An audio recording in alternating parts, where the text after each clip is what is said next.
where we're going to start talking about different locations. Well, we got some pictures coming up here, and we're going to be talking about sharing at a public location, and specifically, Brother Scott Shepard is coming to share with us about where he teaches. Brother Scott.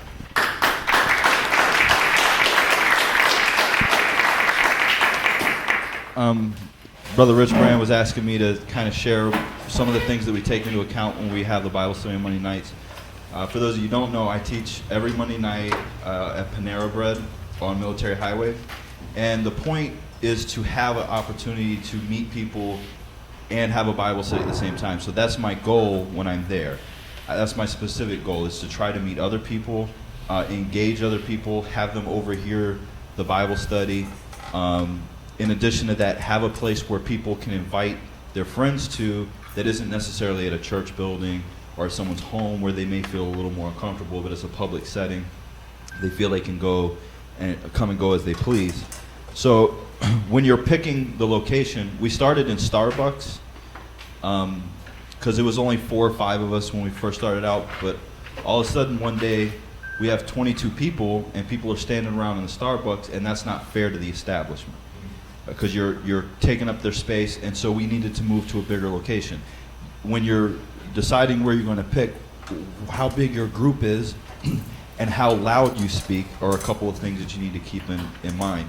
Panera is a little bit louder than Starbucks, so I have a pretty loud voice, so that doesn't cause an issue. But if you're a soft-spoken person, the noise level of the location is something you're going to want to take into account. If you have a soft-spoken voice, you're not going to be able to teach at Panera. They got blenders going on all the time and buzzers going off and things like that. So you may want to pick a quieter location like a public library or a local coffee shop or something like that. But when you come in, you want to find the best place in that location. You want people to see you that are looking for you when you come in. So you don't want to be hidden.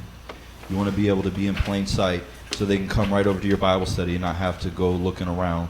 I have a pretty good rapport with the management there. They know that we're there. We take over a spot that is a bunch of ladies that work with Avon are using the meeting space just before we are. So they leave it set up for us. And when we come in, we have to add some more tables because we have more people than them. But then we always put things back the way we found them. And we try to make the place look at least like it did when we got there, if not better.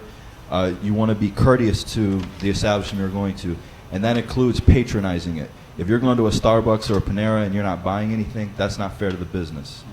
You may end up getting yourself kicked out for doing that. And in the long run, it hurts you because if everyone starts doing that, if everyone comes to that establishment and they're not buying anything, that establishment is going to close and you lose the ability to use that establishment along with everybody else. So those are some of the main things you want to think about.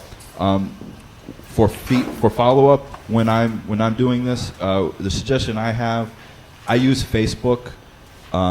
It's very impersonal. People don't feel like they're giving you their most secret information, and I actually have people who don't come to church here that attend the Bible study on a regular basis that will send me a Facebook email and say, hey, I'm sorry I can't come this week. And I'm like, it's no problem. This is a voluntary thing. Whoever can make it can make it. But they feel the need to communicate and say, hey, I can't come. And so that gives you an opportunity to follow up with any questions they may have in a personal manner, that they can do it in their time and you can do it in your time. As far as any other things that you may want to look out for, you have to be aware that you can be heard by other people, and sometimes that's a good thing and sometimes that can be a bad thing. There's been times where people come in, hear the Bible study and go, I'm sitting down in your Bible study, I want to hear what you got to say. And those people are ready to learn. The last Monday, we were actually outside in Panera, and there was a lady that was in the car that was right next to where we were teaching, and they stayed for an extra 20 minutes in their car to listen to the Bible study. They didn't want to engage anybody, but they were listening. And so you need to be aware of that because you have people listening. The other side of that is, I think a month ago, I'm teaching in the book of Acts, and I'm talking about how Peter is talking about how Jesus had to suffer and he had to die. And I was explaining why this was a stumbling block for the Jews of that time, that they were looking for a conquering king to come in and rescue them and establish an earthly kingdom. And I had some lady come up to me and say, you shouldn't be ragging on the Jews, and if you're going to talk about what the Jews believe, you should have a rabbi here. And I just calmly said, ma'am, I'm not ragging on the Jews. I'm not ragging on the Jews at all. I have no reason to rag on the Jews. There's no reason to rag on anybody. There are good people in every culture, and there are bad people in every culture. And all I'm doing is sharing a bit of history. This is an actual history thing. This happened. It's not an opinion of someone. You can find this in historical accounts. And so she wasn't even a Jew. I guess her friend was a Jew, and she was offended on his behalf.